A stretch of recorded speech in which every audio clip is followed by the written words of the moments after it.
Immersion is a term you can play fast and loose with, as different people can feel immersed in different games to varying degrees. Quick definition of immersion is feeling as though you are part of the game. Making game immersive is a desirable goal for many game developers, and a lot of players look for immersion in a game. Most of the time as a method of keeping intrigue, so we don't get bored and find something else to do, and it also helps us connect with a protagonist and feel part of the story as we assume control of them. As technology advanced, immersion did too, with increasing technology retail games got coloured backgrounds, first-person perspectives, and 3D models. Each innovation made the game world seem more convincing and real and opened up opportunities for developers. Just look at how portable gaming has become so common. The key issue is games with objectionable content are getting left behind in the low-res history of gaming. They become more immersive as well, with advancements including a first-person camera, more realistic gore, more combat options at the player's disposal, and more detailed worlds, which is an even larger concern when the game world is heavily inspired by a real place. Thanks to the nature of the gaming industry, it should come as no surprise to anyone that popular PC games often get some form of UGC, which can bypass traditional gatekeeping methods by being passed over the internet, or just between people on some sort of storage medium, become truly unstoppable. These mods can achieve almost anything. The custom mod, Brutal Doom,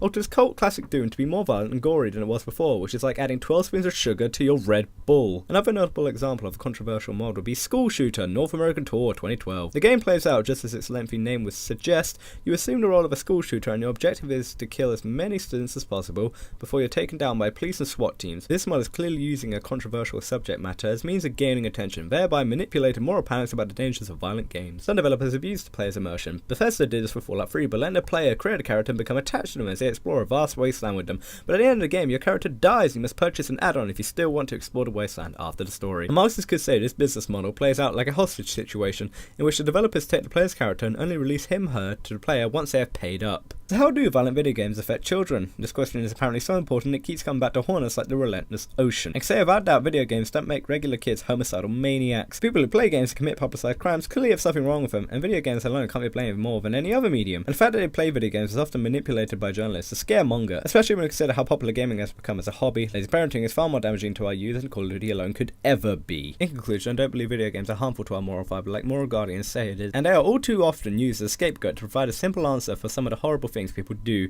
People have done horrible acts before video games and most forms of modern media as well. I'm sure Vlad the Impaler never tried to pull off a fatality in the Mortal Kombat, and Hitler died almost 30 years before the first home console saw release, and he was hardly a balanced individual. The approach of blaming the latest medium for society's problems isn't exclusive to video games. Scapegoats have been found around forever and we're likely to see more in the future.